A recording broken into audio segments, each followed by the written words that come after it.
형제가 여러분 안녕하세요. 오늘은 10월 14일 금요일 하나님의 명령을 무시했을 때라는 제목으로 레위기 10장 1절부터 11절까지를 묵상합니다. 1절 아론의 아들 나답과 아비후가 각기 향로를 가져다가 여호와께서 명령하시지 아니하신 다른 불을 담아 여호와 앞에 분향하였더니.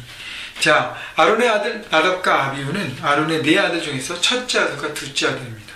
이제 여러분, 아론과 아론의 아들들이 제사장 위임식을 통해서 제사장으로 등극합니다. 그 모든 귀한 책임, 하나님께서 가장 이스라엘 백성들에게 원하시는 그 가장 중요한 책임을 맡는 제사장으로서 7일 동안 제사를 드리고 하나님 앞에 거룩함을 나타내고 그 말씀을 듣고 그 모든 규례를 따라서 하고, 우리 어제와 그제 레위 9장의 말씀처럼 첫 예배를 하나님께 드리면서 하나님 임재를 경험하고 불로서 제단의 그 제물을 모두 태우시면서 임하시고 했던 하나님의 기쁨, 그 모든 것들 감격했던 사람들입니다. 근데요, 그 사람들이 어떻게 해요?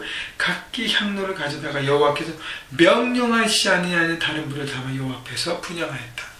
어떤 불을 담았는지는 잘 모르겠어요. 근데 그 말씀에 의하면 항상 그 불은 번제단에서 취해서 향로에 옮겨야 됩니다. 그런데 그렇지 않고 아마 자기가 편한 방식대로 불을 취했던 것 같아요.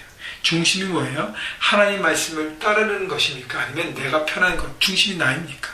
여러분, 예배가 하나님 중심에 나 중심으로 갈 때 우리는 죄악을 선택하고 내가 하나님의 자리에 올라가는 것입니다. 여러분, 그것은 하나님이 절대 기뻐하지 않았어요. 그것도 제사장이 그랬을 경우에는 그 영향력은 일파만파 퍼지기 때문에 하나님 그 모든 것을 단칼에 심판하시는 것입니다. 2절 보세요. 불이 여호와 앞에 나와서 그들을 삼킴에 그들이 여호와 앞에서 죽은지라. 누구 앞에서 죽었어요? 여호와 앞에서 죽었습니다. 하나님의 심판입니다. 여러분, 우리의 죄악은요, 사람들에게 짓는 것이 아니라 사람들을 만드시고 모든 걸 만드신 바로 하나님 앞에 짓기 때문에, 죄악을 범하는 것이기 때문에 그 죄악의 깊이와 무게가 대단하다는 것입니다. 엄청나다는 것입니다. 여러분, 그래서 불이 여호와 앞에 나와서 그들을 삼켰습니다. 어제는 어떤 똑같은 불이 나왔는데 그 불은 기쁨과 축제의 불이었어요. 하나님의 임재를 경험하는 불이었습니다. 근데 오늘 불은 뭐예요? 사람들을 죽이는 심판의 불이었습니다. 여러분, 그래서 하나님은요, 글쎄요, 두 얼굴을 가졌다고 표현할 수 있는데, 우리와 하나님 우리에게 은혜를 주시고 기다리시고 바라보시고 사랑의 단면이 있고요, 또 하나는 정의, 공의의 단면이 있습니다. 여러분, 두 가지, 하나님의 두 가지 면을 여러분 잊지 말으셔야 됩니다. 하나님의 공의로운 하나님이시고 하나님의 사랑의 하나님이십니다. 사랑의 하나님이시기 때문에 모든 것이 다 오케이. 노, 그렇지 않습니다. 하나님 공의로우시기 때문에 그 법대로 심판하시는 분이십니다. 그래서 여호와 앞에서 죽었어요. 죄는 하나님 앞에서 짓는 것이기 때문에 하나님은 진짜 제사를 정하고 이제 하나님 앞에 드리는 모든 관계 가운데 하는데, 바로 첫 번째 잘못한 것이 아론의 첫째 아들과 둘째 아들, 제사장들이었기 때문에 그 진노가 컸을 것입니다. 그래서 올바로 제사를 바로잡기 위해서 하나님이 심판의 칼을 드신 것입니다. 3절 모세가 아론에게 이르되 이는 여호와의 말씀이라. 이르시기를 나는 나를 가까이 하는 자 중에서 내 거룩함을 나타내겠고 온 백성 앞에서 내 영광을 나타내리라 하셨느니라. 아론이 잠잠하니. 하나님은 모세를 통해서 아론에게 말씀하시기를, 하나님은 나를 가까이 하는 이 제사장들을 통해서 하나님의 영광을 나타낼 것인데, 그들은 하나님의 거룩함을 나타내야 되는 사람인데 왜 불순종했냐는 하나님의 마음을 나타내는 것이죠. 그래서 3절 마지막 보세요. 아론이 잠잠하니. 아론이 하나님이 하신 부분에서 너무하다라는 마음이 있었던 것 같아요. 그래도 하나님 너무하다. 그런데 하나님께서 이 아론의 생각을 고쳐주시고 깨우쳐주기 위해서 모세를 통해서 말씀하신 것이죠. 제사장은 나의 거룩함과 나의 영광을 나타내는 자리다. 자기 마음대로 자기 뜻대로 하는 자리가 아니다.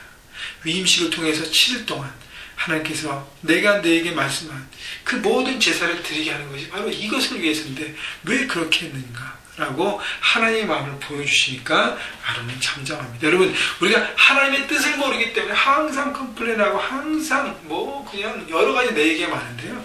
여러분, 하나님의 음성을 기울이십시오. 우리 묵상이 바로 그런 모습인데, 하나님의 말씀을 듣고 깨닫게 되면 우리는 더 이상의 말이 필요 없습니다. 우리는 순종의 자리로 나갈 수밖에 없는 것이죠. 그래서 4절, 모세가 아론의 삼촌 우시엘의 아들 미사엘과 엘사반을 불러 그들에게 이르되 나와 너 형제들을 성소 앞에서 진영 밖으로 메고 나가라 하매 그들이 나와 모세가 말한 대로 그들의 옷 입은 채 진영 밖으로 메어내니. 자, 아론의 다른 아들들이 있었는데 그들도 제사장으로 제사를 집행해야 되기 때문에 그들이 죽은 시체를 만들면 부정하기 때문에 그들이 할 수 없었습니다. 아론의 가족들이 할 수 없었어요. 그래서 사촌들을 불러서 그 모든 것들을 하게 합니다. 근데 5절 보세요. 그들이 나와 모세가 말한 대로 그들을 옷 입은 채 진영 밖으로 메어내니. 옷 입은 채. 자, 나답과 아비후가 무슨 옷을 입고 있죠? 지금 제사장이 예복을 입고 있습니다. 제사장이 예복을 입고 정말 거룩한 모습으로 하나님의 기름 부은 제사장으로 그 모든 예배를 하고 하나님의 영광을 임해야 될 그 자리에 있어야 될 때 그 옷을 입고 싸늘한 시체가 되어서 죽음이 되어서 땅 속으로 묻어져야지 하는 그런 비참한 모습이 되었습니다. 여러분, 어떤 옷을 입느냐가 중요하지 않습니다. 여러분, 옷보다 중요한 것은 우리 중심으로 정말 하나님을 예배하고 있는가, 하나님 원하시는 그 거룩한 삶을 내가 추구하고 있는가, 또 하나님께서 말씀하신 것을 내가 철저하게 순종하고 있는가, 내 뜻, 내가 편한 뜻대로 나가는가, 아니면 하나님 말씀이 좀 내 마음에 내 생각과 불편하더라도 힘들더라도 믿음으로 순종하면서 하나님 앞에 서가고 있는가. 여러분, 그 모습이 바로 중요한 것입니다. 물론 형식을 따라가는 것, 형식의 내용을 잡기 때 따라가는 것도 중요합니다. 그러나 지금 신약의 시대에 은혜의 시대이기 때문에 형식보다 더 중요한 것은 중심이 하나님 앞에 들어질 때 형식이 그 다음에 빛나는 것입니다. 6절, 모세가 아론과 그의 아들 엘리야살과 이다말에게 이르되 너희는 머리를 풀거나 옷을 찢지 말라. 그리하여 너희가 죽음을 면하고 여호와의 진동 온 회중의 미친 면하게 하라. 오직 너희 형제 이스라엘 온 족속은 여호와께서 치신 불로 말미암아 슬퍼할 것이니라. 다시 얘기해 뭐냐면 형제의 죽음을 슬퍼하지 마라.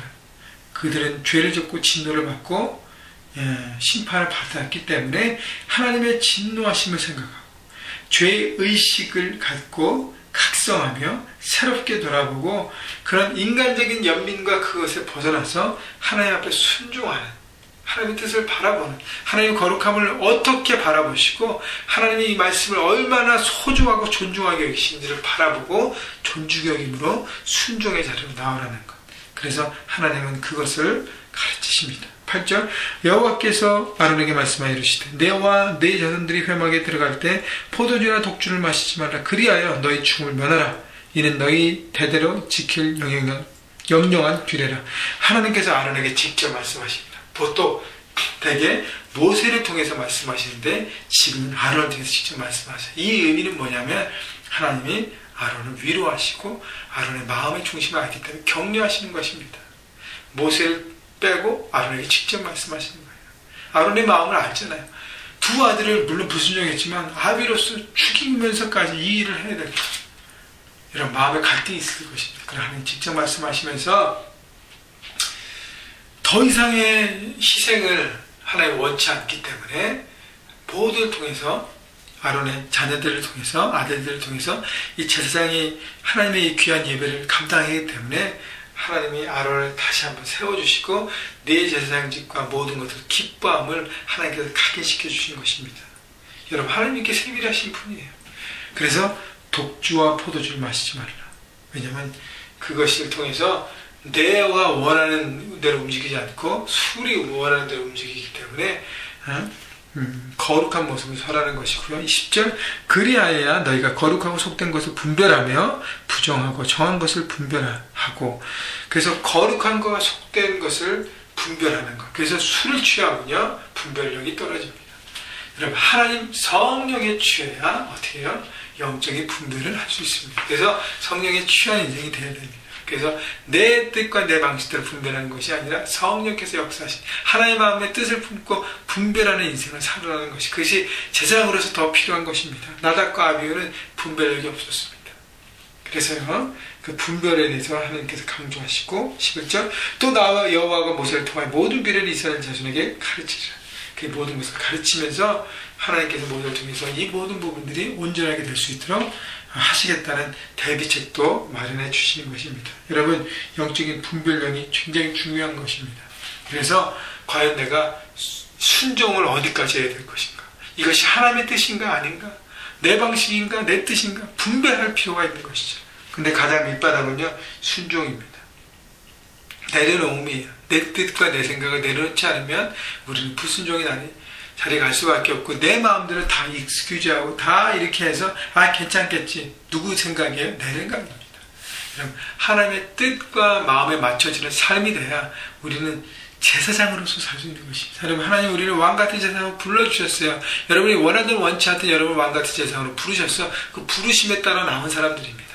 여러분, 그렇기 때문에 세상 사람들과 달리 더 거룩한 모습, 분별된 모습으로 서 있어야 하는 것이기 때문에 어려운 것이에요. 여러분, 그렇다고 포기할 수 없는 것입니다. 여러분, 그래서요, 두려워하지 마시고, 중요한 것은 하나님의 그 기쁨의 불을 생각해 보시고, 삶 현장 가운데 거룩함을 나타내고 분별해서 이것이 어떤 것이 하나님의 뜻인가 아닌가를 생각하고 늘 깨어 있어서 그렇게 하나님의 뜻을 선택하고 하나님의 뜻과 그 마음이 여러분 삶 현장에서 나타나서 삶으로 예배하시기를 주님의 이름으로 축원합니다.